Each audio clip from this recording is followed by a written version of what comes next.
দেখো বিষয় সুখ বিস্তার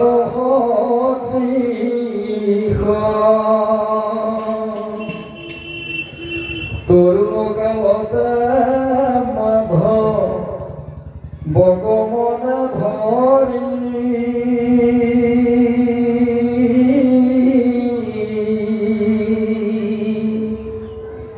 এক মনে তপু বনে হয়ারাধিলা হরি তিনি জন্মে পাইলা দেহ ভগবত গতি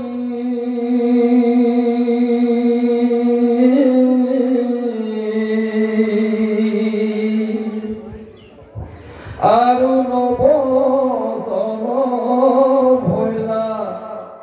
নববৰ্ষ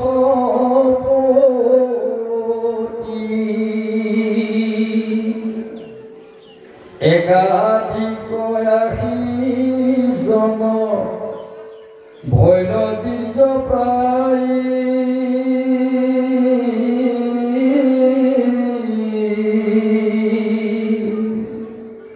থাকিল কত কৰ্ম কাণ্ড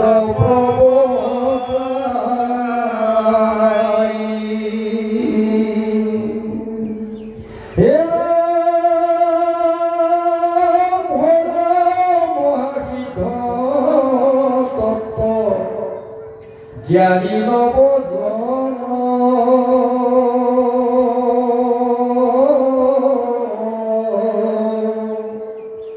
ঈশ্বৰ কৃষ্ণক মাত্ৰ কৰে নিৰূপণ হে সবে দিগম্বৰ আত্ম বিদ্যা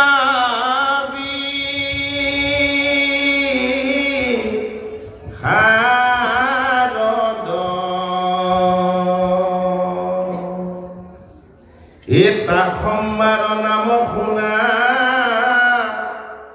হুয়ানি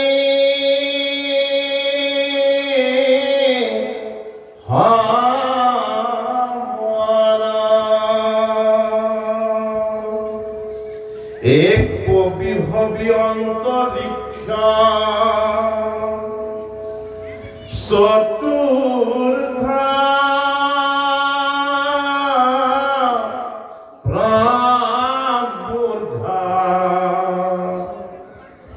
এ অপর পিপলায়ন আবৃহ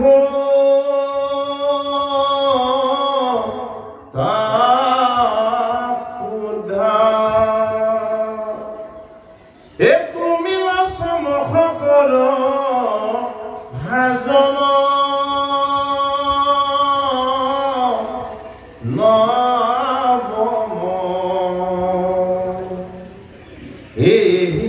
সিদ্ধ হরি ভাকাতা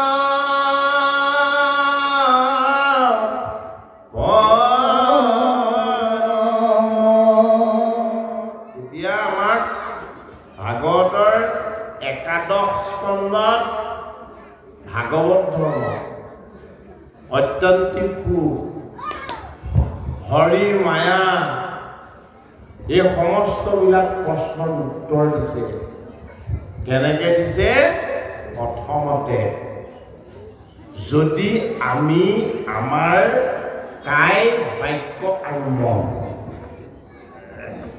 এই তিনিটা বস্তু যদি আমি শুদ্ধ কৰি ল'ব নোৱাৰো তেতিয়াহ'লে আমাৰ মনটো চঞ্চল হৈ থাকিব মনটো কেতিয়াও স্থিৰ নহ'ব মনটো যদি স্থিৰ নহয় অস্থিৰ মন এটাৰে সৈতে আমি ঈশ্বৰক একান্তভাৱে সেৱা কৰিব পাৰিম নহয় এতিয়া যেতিয়াই দেৱঋষি নাৰদক বসুদেৱে দেখিলে বসুদেৱৰ মনৰ পৰা এই সাংসাৰিক যিবিলাক বন্ধনযুক্ত চিন্তা ভাৱ আছিলে সকলোবিলাক আঁতৰ হ'ল কিয় আঁতৰ হৈ গ'ল বসুদেৱে নিজে অনুভৱ কৰিছে যে মই ভগৱান কৃষ্ণৰ পিতৃ হ'ব পাৰোঁ কিন্তু এইজন দেৱঋষি নাৰদক মই ইচ্ছা কৰিলেও কেতিয়াও দেখা পাব নোৱাৰোঁ এইজন দেৱঋষি যিজনে হাতত দিব্য বীণা লৈ কেৱল গোটেই ব্ৰহ্মাণ্ডতে হৰিৰ গুণ কীৰ্তন কৰি ইখত ইখত হাঁহি সকলোকে আনন্দ ভাগ দিলায় যিজনৰ গীত নাই গোটেই জগতখনে যিজনৰ গীত সেইজন আজি মোৰ গৃহলৈ উঠি হৈ আহিছে ইয়াতকে মোৰ আজি ডাঙৰ ভাগ্য কি আছে প্ৰথম তেওঁ নিজক সূক্ষ্ম আৰু সৰু দেখিছে আৰু একেবাৰে গুৰু ঈশ্বৰ কাক দেখিছে দেৱঋষি নাৰদক গতিকে ঈশ্বৰৰ চৰণ পোৱাটো ইমান সহজ কথা নহয় এতিয়া দেৱঋষি নাৰদৰ চৰণত যেতিয়া তেওঁ সেৱা সৎকাৰ কৰি যে আপোনাৰ দৰে সাধু সন্ত মহন্তজনৰ যদি গৃহধামলৈ কেনেবাকৈ আগমন হয় সেই দেৱঋষি এই গৃহ আজি মোৰ পুণ্য তীৰ্থ হয়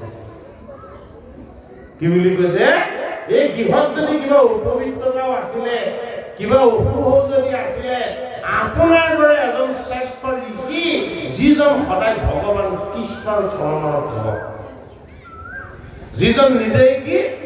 নাৰদ এজন বৈষ্ণৱ নহয় জানো হয়নে বাৰু যিজন নিজে এজন পৰম বৈষ্ণৱ গতিকে এইজন বৈষ্ণৱৰ আগমনে আজি মোৰ মনটো অত্যন্ত আনন্দিত কৰি তুলিছে তেতিয়া এই কথাখিনি বসুদেৱে নিবেদন কৰিলে তাৰ আগত দেৱঋষি নাৰদৰ আগত কি বুলি নিবেদন কৰিলে যে পুছিলা দিনেক সন্ত আগমনত দুখিত পুছে দুখ মই সংসাৰত থাকি অত্যন্ত দুখিত আৰু তাপিত কিন্তু আপুনি সন্ত আপোনাৰ আগমনে মোৰ দুখ দূৰ কৰিব এতিয়া আচল দুখটো কি আচল দুখটো নোপোৱাটো নহয় আচল দুখটো অজ্ঞানী হৈ থকা ঈশ্বৰ জ্ঞান নোপোৱাৰ সমান দুখ কষ্ট নাই এটাইতকৈ আনন্দটো হ'ল ঈশ্বৰৰ চৰণ চিনি পোৱা ভগৱানৰ চৰণ সেৱা কৰিব লাগে বুলি হৃদয়ত অনুভৱ কৰা গ'ল তাৰ পৰা যিটো আনন্দ পোৱা যায় সেইটো অত্যান্তিক নিমিৰ প্ৰথম প্ৰশ্ন ভাগৱত ধৰ্ম আৰু অত্যান্তিক উৎক্ৰিয়া এতিয়া এই কথাকেইটা কাক জনাইছে এই কথাকেইটা নৱজন সিদ্ধই কৈছিলে নিমিৰদাক কিন্তু নিমিৰদাই শুনিলে তাতে কি কৈ গ'ল কিন্তু ধৰি ধৰিলে কোনে দেৱঋষি নাৰদে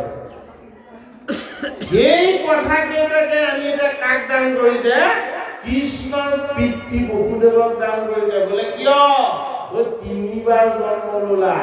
এইকেইটা কথা শুনিলে আকৌ জন্ম ল'ব নেলাগে সেইটো কাৰণে আমাৰ আগৰ এটা নিয়ম আছিলে ভজনীয়া ভকত নহ'লে একাদশ নুলিয়ায়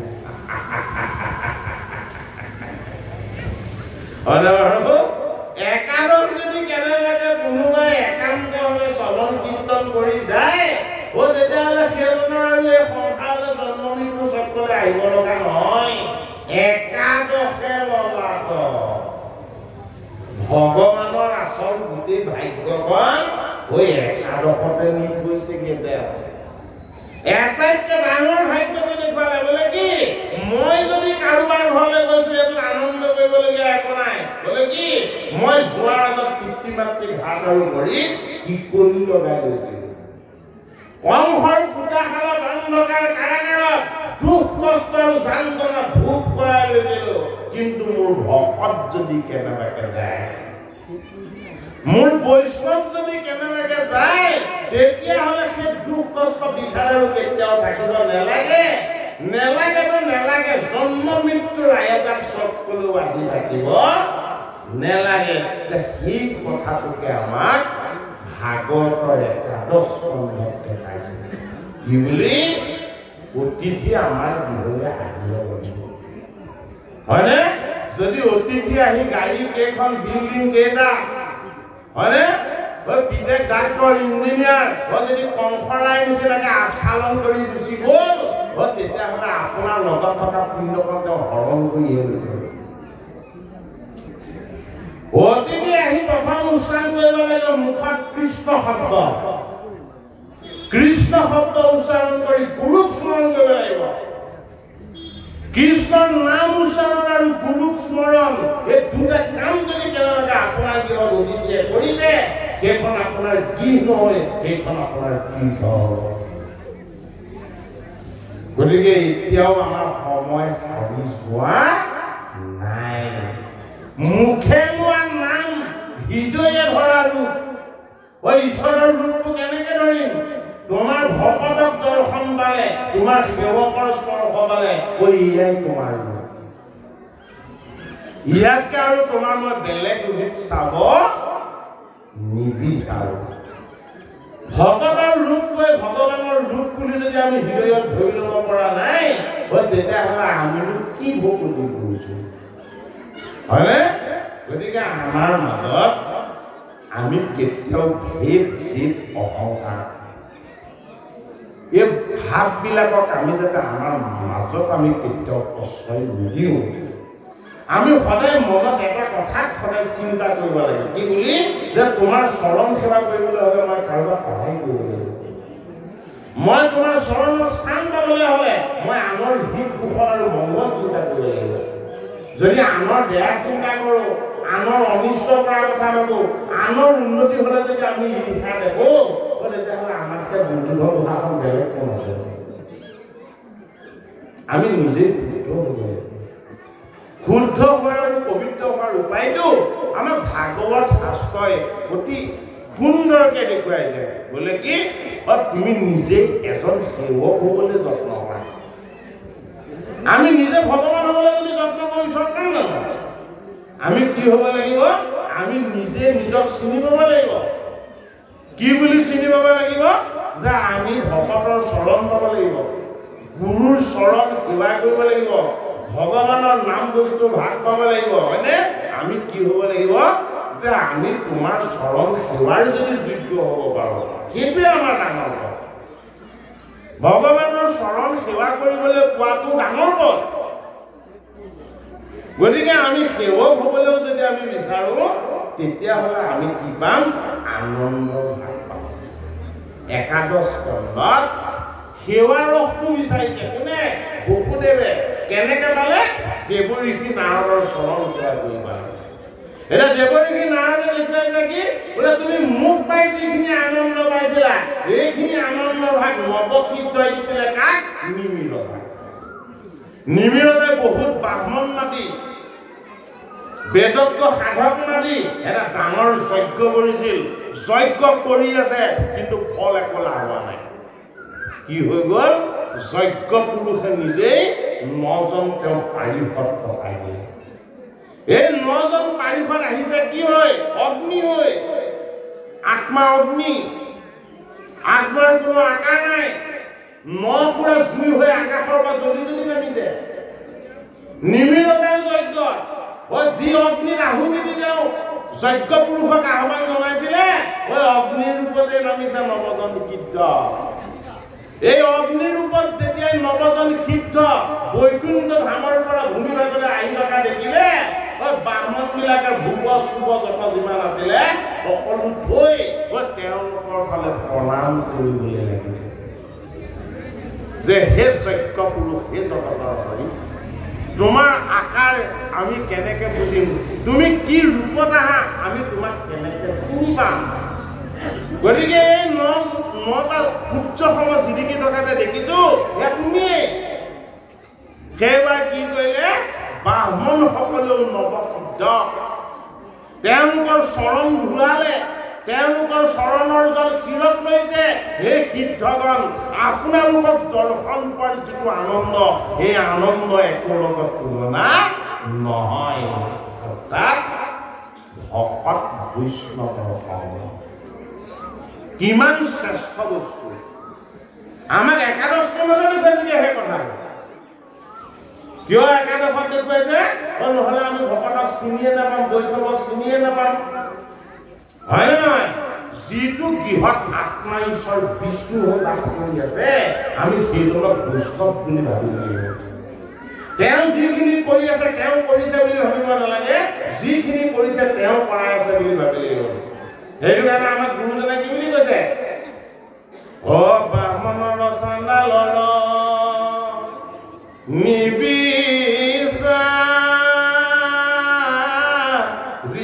নিবিচাৰিকুল এ দাতা বসুৰত জান দৃষ্টিয়ে কতুলা উদ্ধৱক কৈছে কৃষ্ণই মই তোমাক কিবা দিলো বুলি তুমি ভগৱান বুলি ভাবিছা আৰু তোমাৰ পৰা কোনোবা নাই কিবা এটা চুৰ কৰি দিছে তুমি সেইজনক মোৰ অংশ দিব পাপী বুলি ভাবিছা তেনেকুৱা বিচাৰ হ'লে কিন্তু তুমি ভাগৱত পালন কৰিব কি বুলি ভাবিবা তোমাক যদি সহায় কৰা পৃথিৱী দি তোমাক সহায় কৰিছে সেয়াও ময়ে কৰিছো আৰু তোমাৰ পৰা যদি কিবা হৰণ কৰি কোনোবাই লৈ লৈছে সেয়াও মই কৰিছো কৰ্তা মই বুলি ভাবিবা এইটো কাৰণে জীৱ হিংসা নকৰিবা জীৱৰ প্ৰতি প্ৰতিশোধ ভাৱ নল'বা এই প্ৰতিশোধৰ ভাৱে তোমাৰ পুণ্য ক্ষয় কৰা হ'ব সেইটো কাৰণে আমাৰ মনত বাৰু সৰুতেই বুজি থকা প্ৰতিশোধৰ ভাৱটো বৃদ্ধকাললৈকে দূৰ হয় নহয় আমি হৰিও নাম লৈ থাকিলো ভকতৰ সংগ পাই থাকিলো কিন্তু মনত থকা প্ৰতিশোধ ভাৱটো একদম কষ্টকে বহুৱাই ৰাখিব হয় নে বাৰু গতিকে বিষ্ণু মায়ে আমাক যিমান মেৰিয়াই আছে বেলেগক চাগে মেৰিয়াই থকা নাই বিষ্ণুৰ মায়াৰ শক্তি আমি যদি অনুভৱ কৰিবলৈ হয় ভাগৱত কথা শ্ৰৱণ কেইজন তনয় বুলি ক'লে ঋষভৰ তনয় এজন দুজন নহয় ঋষভৰ 100জন তনয় 100জন তনয় কোনোজনেই সাধাৰণ নহয় প্ৰত্যেকজনে অসাধাৰণ গীত একেখনেই 81জন কৰ্মকাণ্ড প্ৰৱৰ্তাই থকা বীজ হৈছে গীত একেখনেই জগত একেখনেই সংসাৰ একেখনেই আচল পথটো ঢাকিব কোনে এই 81জন বীজয় তেওঁলোকে কি পথ প্ৰৱৰ্তন কৰিব তেওঁলোকে বন্ধনৰ পথ এটা প্ৰৱৰ্তন কৰিব যিটো কি বুলি কোৱা হয় যিটো আগম বুলি কোৱা হয় এই আগমৰ পৰা জীৱক উদ্ধাৰ কোনে কৰিব এই 9জন সিদ্ধ হয় নৱসিদ্ধ হয় নৱসিদ্ধৰ তত্ত্ব হ'ল নিগম আগমক লাগে 81জন নিগমক লাগে 9জন কি অৰ্থ আগম যে দুৰ্বল নিগম যে সবল শক্তিশালী তাৰ প্ৰমাণ কৰি পাইছে যে মোৰ অজ্ঞানীৰ পথ আগম এই আগম মাৰ্গত প্ৰৱৰ্তন কৰিলে মই মোৰ 81জন পুত্ৰ সময় নষ্ট কৰাইছো এই আগমৰ পৰা জীৱক নিগম ৰহস্য দৰ্শন কৰাবৰ কাৰণে মোৰ পুত্ৰ মই 9জনক সিদ্ধ বনাইছো গতিকে নৱসিদ্ধ বৈকুণ্ঠৰ বাৰিষ 81জন বীজ এই মধ্যধামত বেদৰ কৰ্ম কাণ্ড এই কৰ্ম বন্ধনৰ মাৰ্গবিলাক তেওঁলোকে প্ৰৱৰ্তন কৰে কিয় প্ৰৱৰ্তন কৰাব সেইটো অজ্ঞানীৰ পথ এই অজ্ঞানীৰ পথটো প্ৰৱৰ্তন কৰাবলৈ জগতৰ হৰিয়ে 81জন কিয় ৰাখিছে আমাৰ প্ৰশ্ন হ'ব লাগে নে নালাগে হয়নে জগতৰ হৰি নিজেই মায়াৰ সাগৰ সাগৰ এখন ৰচনা কৰাটো বৰ সাধাৰণ কথা নহয় সাগৰ মায়াৰ এই মায়াৰ সাগৰখনত মায়াক নিমজ্জিত কৰি ৰাখিবৰ কাৰণে সাগৰ সদৃশ পুত্ৰ 81জন ৰাখিছে নিমিৰতাৰ এটা প্ৰশ্ন আছিলে হৰিৰ মায়া কি? এই একাশীজনে মায়াকে প্ৰৱৰ্তন কৰি আছে, মিছা ৰাস্তাটোকে দেখুৱাইছে। প্ৰথম প্ৰশ্নটো সুধিছে কি বুলি? ঐকান্তিক সুখটো কি? মায়াৰ পৰা মুক্ত হৈ যাব পাৰে। এই হৰি মায়াৰ বন্ধনৰ পৰা জীৱ যদি মুক্ত হ'বলৈ হয়, এই সিদ্ধসকলৰ চৰণ পাব লাগিব। সিদ্ধ হওক কি? সিদ্ধ হওক বৈকুণ্ঠৰ পাৰিব, যাৰ চতুৰ্ভুজ ৰূপ আছে, মুখত হৰিৰ নাম আছে, পদত নিষ্কাম তেওঁলোকৰ চিহ্ন আছে। মাত্ৰ দুটা বস্তু পাৰিবৰ নাই, এটা হ'ল শিৱচ্ছ, অন্যটো হ'ল কৌষ্ঠ। পাৰিষদৰ দুটা বস্তু নাথাকে, সেই দুটা কেৱল ভগৱানৰ থাকে। কিয় ভগৱানৰ থাকে? আৰু পাৰিষদসকলৰ সেই দুটা বস্তুৰ প্ৰয়োজন নাই। দুটা বস্তু ভগৱানৰ সদায় বেছি। কি? এটা হ'ল কণ্ঠৰ কৌষ্ঠ, অন্যটো কি? বক্ষৰ দক্ষিণ দিশত থকা উজ্জ্বল হৈ জিলিকি থকা কেইডালমান বগা নোম, যাৰ নাম হ'ল শিৱচ্ছ। এফালে ঈশ্বৰ গুপ্তৰূপ, সিফালে ঈশ্বৰ বিৰাট ৰূপ। বক্ষৰ নোমকেইডাল হ'ল জগতৰ প্ৰকৃতি। গোটেই জগতৰ প্ৰকৃতিক তেওঁ বক্ষৰ এই উজ্জ্বল জিলিকি থকা সেউজীয়াম এই নোমকেইডালত ধাৰণ কৰিছে। আৰু এই প্ৰকৃতিৰ মাজত তেওঁ প্ৰৱেশ হৈ আছে। কি হয়? কৌষ্ঠ কি? জীৱৰ আত্মা। এফালে প্ৰকৃতি, সিফালে আত্মা, হয় নহয়? এই তত্ত্বটো যদি আমি বুজিবলৈ হয়, কৃষ্ণক আমি কি বুলি স্তুতি কৰিম? অপ্ৰকৃতি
আমি কি?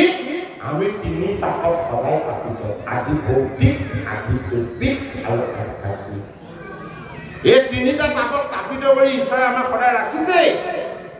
এই যিমান দুখ, তাক সন্দেহ আৰু কষ্ট আছে, এইবিলাকৰ পৰা পৰিত্ৰাণ পোৱাৰ উপায়। এই পৰিত্ৰাণ পোৱাৰ উপায়টোৱে নিমিৰতাক নৱজন সিদ্ধই আগবঢ়াইছে। বোলে কি? যত যিমান বস্তু আছে, এইবিলাক তুমি চকুৰে দেখা, এইবিলাককে তুমি বস্তু বুলি ভাবিছা। বোলে হয়, এইবিলাক বস্তু নহয়, এইবিলাক অবস্তু। এইবিলাকৰ কোনো স্থায়িত্ব নাই। এইবিলাকে তোমাক কেতিয়াও সুখী কৰিব নোৱাৰে, হয়নে? সেইটোহে আচল বস্তু। বোলে কিন্তু যিটো বস্তুৱে তুমি সেৱা কৰা, উপাসনা কৰা, ভগৱানক সুখী কৰিব পাৰিব। যিটো বস্তু ভগৱানক আনন্দিত কৰিব এইটোহে সত্য বস্তু এটা ভগৱানক কিহে আনন্দিত কৰে সত্য ন্যায় নীতি সদাচাৰ ধৰ্ম হয়নে ধৰ্ম ধৰ্ম এই বস্তুবিলাকে কি কৰে এই বস্তুকেইটাই ভগৱানক আনন্দিত কৰে অন্যায় অনীতি হিংসা দেশ এইবিলাকে কি কৰে ঈশ্বৰক কষ্ট দিয়ে মানে ওই এইবোৰ কৰি যদি আমি ভাল পাবলৈ অভ্যাস কৰোঁ তেতিয়াহ'লে আমি ঈশ্বৰ সেৱা কৰিব পাৰিছোঁ জানো জীৱন সংস্কাৰটো আমি প্ৰথম আনিবলৈ যত্ন কৰিব লাগিব আমাৰ স্বভাৱ চৰিত্ৰ আচৰণ আমি এইবিলাকত আমি অনুশীলনৰ দ্বাৰা আমি এটা পৰিৱৰ্তন আনি ল'ব লাগিব যদি সেই পৰিৱৰ্তনটো আমি আনি ল'ব পৰা নাই হয় তেতিয়াহ'লে কিন্তু আমি দুখৰ সাগৰ কলি হৈ কলি পাছতেই দৌৰি আছোঁ হয়নে দুখৰ সাগৰ যদিও কলি হয় কোন দেখি তাক ৰক্ষা কৰিছে কোনে পৰীক্ষিতে নেমাৰিলে হয় শিৰচ্ছেদ কৰি দিব পাৰিলেহেঁতেন নকৰিলে ৰাজ্যতে থাকিবলৈ ঠাই দিছে কলি বোলে ক'ত থাকিবা তুমি হয় য'ত মদ ভাং খাব তাত থাকিবা য'ত দুষ্টাচৰিত্ৰ নাই থাকিব তাত থাকিবা হয়নে হয় সুবৰ্ণত থাকিবা থাকিবলৈ ঠাই দিয়া নাই জানো গতিকে আমি কলি থকা ঠাইকেইখন চাই ল'ব লাগিব ক'ত থাকোঁ বুলি ক'লে কলি হয় য'ত মদ্যপান হয় সুৰাপান হয় গতিকে বেয়া বস্তু অখাদ্য খোৱাটো আমাৰ কাৰণে যে ক্ষতিকাৰক কিন্তু বিজ্ঞানসন্মত ই কেৱল শক্তিৰ দৃষ্টিৰে নহয় বিজ্ঞানৰ দৃষ্টিৰে যিটো আমাৰ স্বাস্থ্যৰ কাৰণে ক্ষতিকাৰক আচলতে আমি সেইটো লোৱাটো উচিত নহয় আমাৰ সেই আত্মসংযমখন যদি নাথাকে আমি হৰিক বুজিব পাৰিম হয়নে বাৰু গতিকে বাক বিবাদৰ কাৰণে আমি প্ৰসংগটো উলিওৱা নাই আপোনালোকে দায় নিশ্চিত নধৰিব ভক্তি প্ৰথম অন্ন সংযম নিয়মিত আহাৰ ল'ব লাগিব হৰিক অৰ্পণ কৰা আহাৰ আমি ল'ব লাগে হৰিক অৰ্পণ নোহোৱা অন্ন আমি কেতিয়াও ল'ব নেলাগে যিহেতু হৰিক অৰ্পণ কৰিলে সকলো বস্তু শুদ্ধ হয় আমি আগতে কৈছোঁ অন্যায় অনীতিৰে অনা এটোপাল জলো আমি পান কৰিব নালাগে হয়নে নহয় অপবিত্ৰ বস্তুবিলাকক শুদ্ধ কৰি পবিত্ৰ কৰি দিব পাৰে ইয়ে যদি বস্তুটো অৰ্পণ কৃষ্ণত হৈ যায় কৃষ্ণত অৰ্পিত বস্তু মানে চিত্তমুক্ত হৈ যায় বোলে কিয় তেওঁ সকলোতে বাস কৰে তেওঁ পৰমাত্মা এই কৃষ্ণত অৰ্পিত দ্ৰব্য যেতিয়া আমি গ্ৰহণ কৰিম তাৰ পৰা আমাৰ পুণ্য সঞ্চয় হ'ব আত্মসংযম নিজক নিজে কোনেও নিয়ন্ত্ৰণ কৰিব পাৰে প্ৰথম আত্মসংযমৰ আমি অনুশীলন কৰিব লাগিব প্ৰথম অনুশীলনটো কৰিব লাগিব বোলে কি এখন লিষ্ট বনাই ল'ব লাগিব আইসকলকহে কৈছোঁ দেই মই বাপসকলক কোৱা নাই কি লিষ্ট বনাই ল'ব লাগিব যি কেইগৰাকীয়ে কাণ ফুলি খাৰু ধুৰীয়া চাদৰ মেখেলা এটা লাগি আছে সেই কেইগৰাকী মই খং নহওঁ আপোনাৰ ছোৱালী বিয়া দিব পৰা হ'ল আপুনি এতিয়াও যদি চাদৰ মেখেলা ধুৰীয়া গামখাৰু এইবিলাকতে লাগি আছে আপুনি হৰি ভগৱতীক কেতিয়া লাগিব প্ৰহ্লাদে যিটো পঞ্চম বছৰ সভাই কৰিবলৈ গৈছে ধৰিও কুমাৰৰ কালে ভাগৱত ধৰ্ম হয় নে নহয় বয়স হোৱাৰ লগে লগে বুদ্ধি ভাল হ'ব বোলে কি আগতে মোৰ চঞ্চলতা আছিল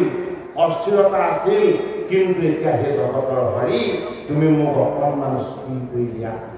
হয় তোমাৰ এই মায়াৰ বিভ্ৰমবিলাকত তুমি মোক নৃত্য কৰাই নাৰাখিবা হয় নে নহয় আটাইতকৈ চঞ্চল বস্তুটো হ'ল মায়া কি মায়া মহামায়া কাৰ ভাগ্যা শিৱৰ ভাগ্যা মহামায়া কাৰ ভাগ্যা মহামায়া শিৱৰ ভাগ্যা আমাৰ মনে কৈ আছে হয় নে নহয় মহামায়াক পালে শিৱ সন্তুষ্ট নহ'ল আৰু কাক লাগে এই অমৃত বিতৰণ নাইবা আহিব তেওঁক লাগে শিৱৰো মহিমা চাওকচোন হয় নে বাৰু গতিকে আমাৰ আইসকলৰ বাপসকলৰ সকলোৰে মৰম সংস্কাৰটো লাগিব দেৱীক হাক দিছে মহাবৈষ্ণৱ কি কয় বোলে কি ঐ তথ্যবিদলৈ নানাবা বোলে কি ও সেইটো ফেশ্বন শ্ব' হে তাক কোনে ভাল কাপোৰ পিন্ধিছে কোন কিমান উজ্জ্বল হৈ আহিছে ঐ কেৱল সেইটোহে চাব এই যজ্ঞ কৰা নহয় ঐ সেয়া তাক ঈশ্বৰক অপমান কৰাহে হ'ব ভকতকে তাক চিনি নাপায় তুমি সেই যজ্ঞলৈ নাযাবা 7 বছৰ মানিলে যাব নেমানে মহামায়া গতিকে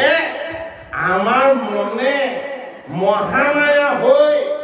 আমাৰ লগত থাকি স্বামী শিৱৰ 7 বছৰ নামানে আমাক শাস্ত্ৰৰ গধু দেখাইছে সেইটো কাৰণে ব্ৰহ্মচাৰী হৈও সংসাৰৰ পৰা মুক্ত হৈও শংকৰ গুৰুৰ চৰণ পোৱাৰ পাছতো মাধৱে আমাক দুখ কৰিছে তেওঁ কান্দিব লগা নাছিল কিন্তু আমাক কন্দব বিচাৰিছে কি বুলি তোমাৰ মায়ায়ে মন মোহিয়াছে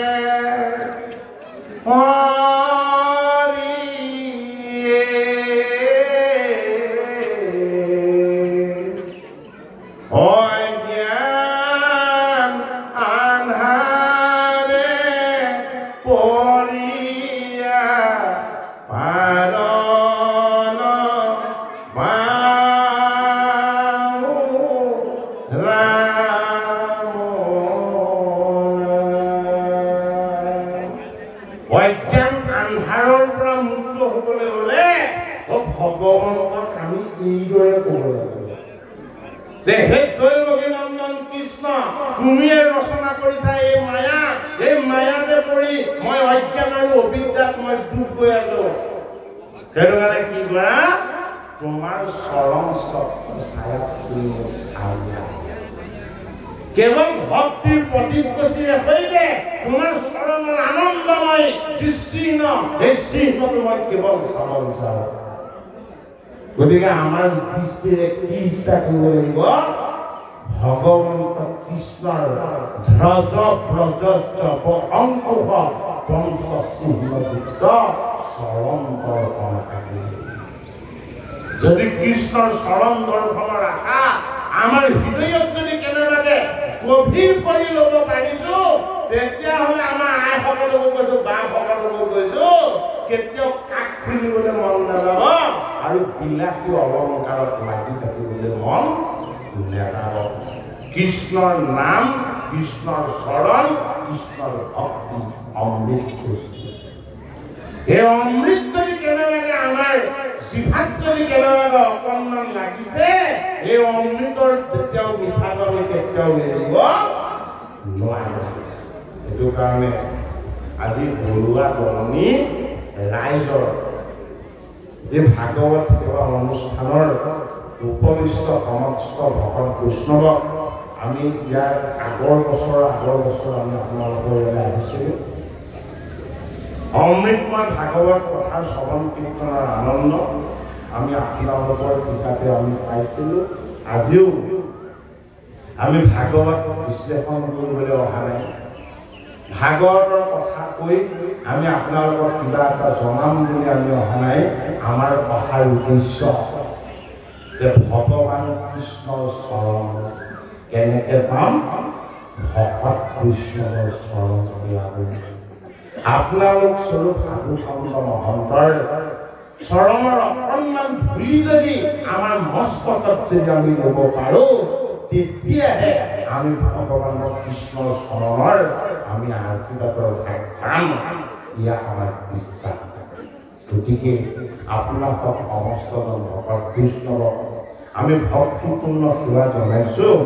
আৰু সময়ৰ সংগীত এটা বজাৰ নিচিনা লাগিছে মানে বাৰু যদি আপোনালোকৰ সময়ৰ সংকেত হৈছে কৃপালৰ পাঠ জনাই অকণমান আৰু পাঠ পঢ়াই অনুষ্ঠানৰ সামৰণি দিবলৈ আপোনালোকৰ আজ্ঞাৰে আমি যাব পাৰিম কৃষ্ণ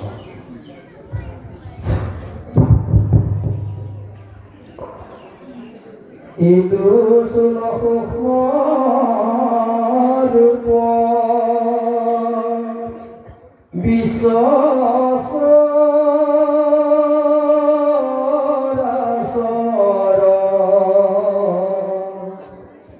হবে নারায়ণময় দেখে নিরন্তর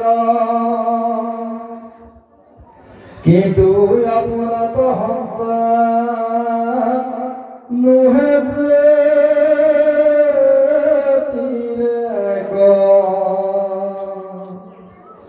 দেখিয়া ভ্রমত হবে জগত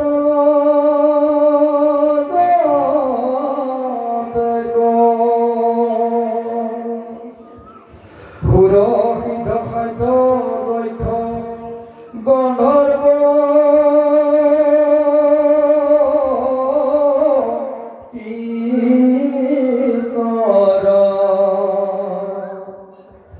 নর নাগ শংকৰ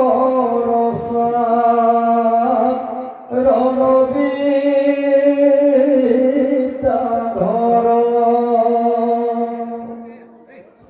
সর্বদা ভ্রমিয়া ভুরে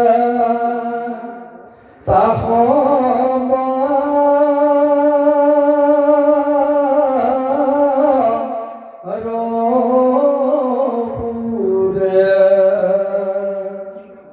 গমন করন্ত নিত গুলুক নগরে কাহা তো কিঞ্চিত মনা নাহিয়া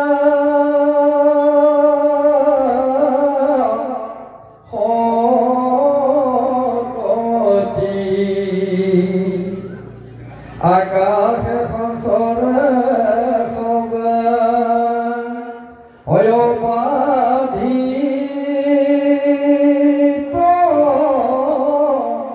গতি হরিষিগণ হবে নিমি রাজা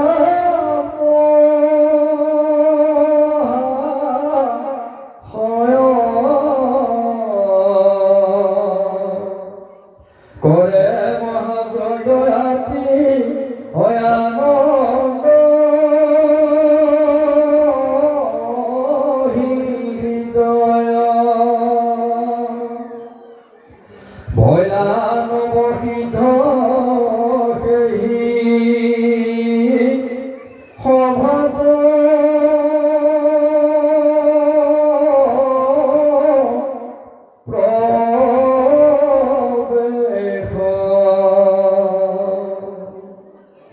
সূর্য হবে জলে হবে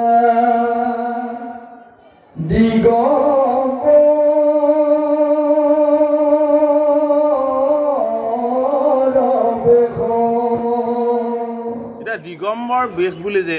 আমাক যে পদত কৈছে এই কথাটো আমি অকণমান আধৰিব লাগিব যে দিগম্বৰ মানে কি এজন বৈষ্ণৱৰ নাম হ'ল দেৱ দিগম্বৰ মানে আৰু এজন ঈশ্বৰ হ'ল কি নীলাম্বৰ নীলাম্বৰ কাৰ নাম অনন্ত প্ৰভুৰ নাম নীলাম্বৰ আৰু কৃষ্ণৰ নামটো কি কৃষ্ণৰ নামটো হ'ল পীতাম্বৰ বস্তুকেইটা আমি বুজিব লাগিব কি সেইটো কাৰণে প্ৰসংগ কৰিছো যে নীলাম্বৰ হ'ল অনন্ত ঈশ্বৰ বলৰাম পীতাম্বৰ হ'ল কৃষ্ণ আৰু দিগম্বৰ হ'ল কোন দিগম্বৰ হ'ল দিগম্বৰ হ'ল সনাতন সনাত কুমাৰ দিগম্বৰ হ'ল নৱজন সিদ্ধ আৰু দিগম্বৰ হ'ল কোন কৈলাশপতি মহাবৈষ্ণৱ মানে এইটো কাৰণে ভাগৱতৰ ৰহস্যটো ফালে আমি চাব লাগিব কি ৰহস্য আমি যেতিয়া ঈশ্বৰৰ বাণী ৰাখো ঈশ্বৰক যেতিয়া আমি স্তুতি কৰোঁ ঈশ্বৰক যেতিয়া আমি উপাসনা কৰোঁ এই বাণীৰ গতি হ'ল নীলাম্বৰ নীল আকাশক ভেদ কৰি অনন্তমুখী যাত্ৰাৰ ফালে ধাৱমান হয় সেইটো কাৰণে নীল আকাশকো যি ভেদ কৰি যাব পাৰে এই তত্ত্বটোৰ নাম হ'ল নীলাম্বৰ হয়নে এই ভগৱন্তৰ নাম বস্তুৰ ৰহস্য কি নাম বস্তুৰ ৰহস্য হ'ল ই অক্ষয় অব্যয় সত্য শুদ্ধ সনাতন ই হৰিতকৈও বেছি মহিমামণ্ডিত সেইটো কাৰণে হৰিৰ নামটো কি হৰিৰ নামটো হ'ল পীতাম্বৰ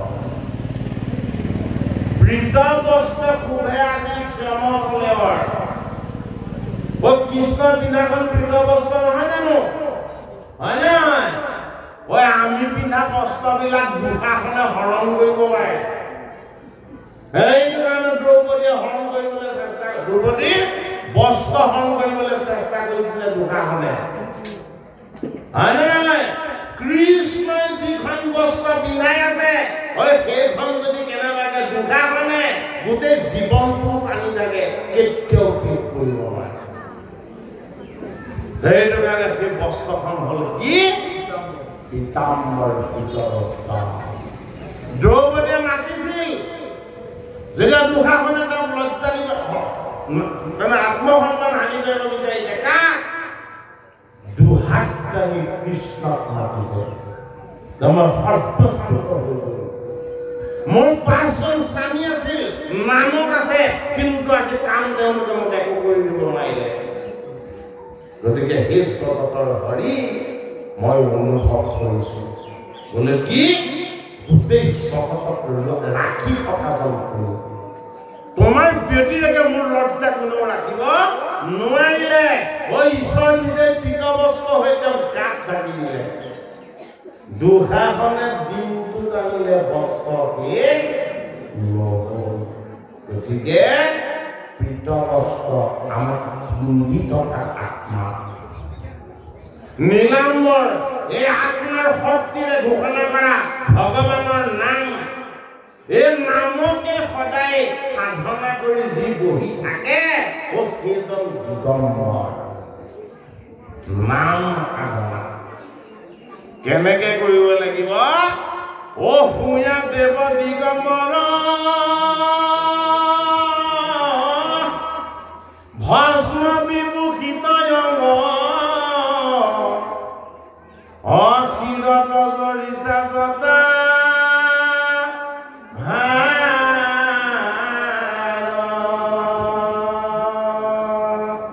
নাম কোনে ল'ব লাগিব কাই বাক্য মন এক কৰি আমাৰ পৰা প্ৰকৃতি জীৱই ল'ব লাগিব জীৱ দিগম্বৰ ঈশ্বৰৰ অংশ শুদ্ধ বস্তু এই জীৱৰ বহন এটাই এই দেহটো কোনে পিন্ধাইছে ঈশ্বৰে পিন্ধাইছে সেইটো কাৰণে 3টা তত্ত্ব আমি জানিব লাগিব জীৱ শুদ্ধিৰ কাৰণেহে ভাগৱত আত্মশুদ্ধিৰ কাৰণেহে ঈশ্বৰৰ কথা হয়নে এই ঈশ্বৰৰ কথা আমি শ্ৰৱণ কীৰ্তন কৰিবৰ কাৰণে এই 9জন সিদ্ধ তত্ত্ব দেখাইছে বোলে কি এজনৰ দেহতো বস্ত্ৰ নাই কি তেওঁ দেখিবলৈ কেনেকুৱা বোলে অত্যন্ত প্ৰাণময় কিহৰ নিচিনা বোলে অদ্ভুত শিশুৰ নিচিনা শিশুৰ লাভ আছে জানো শিশুৱে বস্ত্ৰ পিন্ধিছে গম পাই জানো নেপায় তেওঁলোকৰ গাতো বস্ত্ৰ নাই বোলে কিয়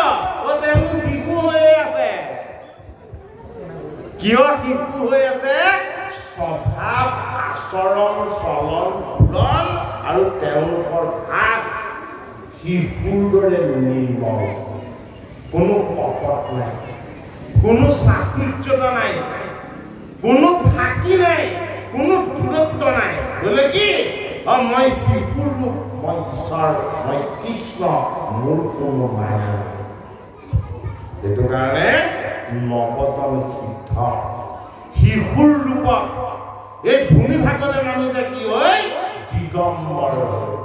আমাক বুজাইছে আমিও আহোঁতে বস্ত্ৰ পিন্ধি আহিছোঁ জানো যাওঁতে আকৌ এই বস্ত্ৰ লৈ যাব পাৰিম জানো হয়নে যদি আমাৰ সেই দুটা বস্তুতে আজিৰ বা অন্তলৈকে নিয়ন্ত্ৰণ নাই এই মাজৰ সময়খিনিত আমি কিয় নষ্ট কৰি আছোঁ তাত লাগি মাজৰ সময়খিনি আমি লাগি ইমান কিয় নষ্ট কৰি আছোঁ হয়নে বাৰু গতিকে সময়ক যদি আমি যথোচিত মূল্য দিবলৈ হয় আমি ঈশ্বৰৰ চৰণৰ ফালে আমাৰ মনটো কৃষ্ণ মহাভাগৱত হবে অকস্মাতে আইলা দেখিয়া সভাৰ লোক বিস্ময় পাইলা কৰযোগ কৰি অতি সচকিত মতি গুৰু পুৰোহিত হবে উঠিলা নিপতি মূৰ্তি ধৰি অগণি কুণ্ডৰ ভয়লা পাছ সিদ্ধ সমস্ত সাধ লীলা সামৰাজ আচাই জড়িত হব জয়কাৰ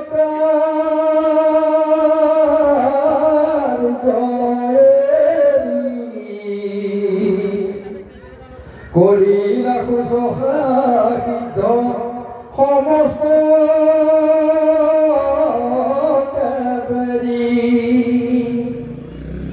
সাধু সংগে সবৰ নিৰ্মল নামতি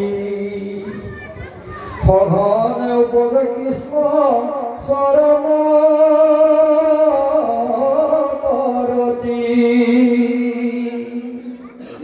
অভিনয় অলংকাৰে কৰে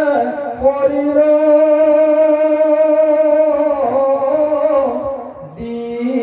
দীপিতি তাসবাক দেখি আনি মিৰম প্ৰীতি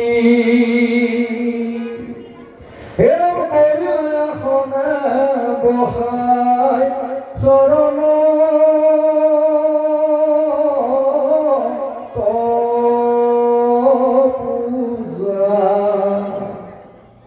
প্ৰণামী বিনন্ত কীৰ্তন জলি কৰি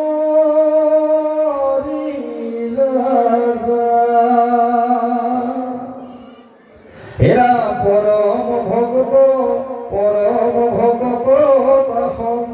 বাকজানি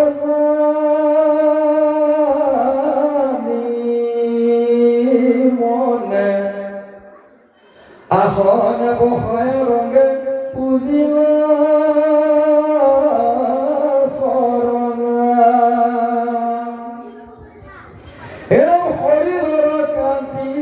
প্ৰকাশে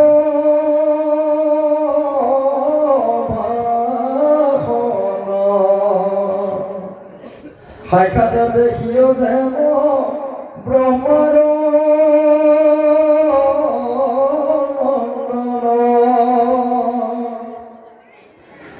হেৰাম তাসমক দেখি ৰাজা প্ৰীতি কলভিলা হয় বনতে নিজয় অভিমতক পুছিলা জানিলো তোমাৰা পাৰিষদ গোবিন্দৰ প্ৰবৃত কৰিয়া ফুৰে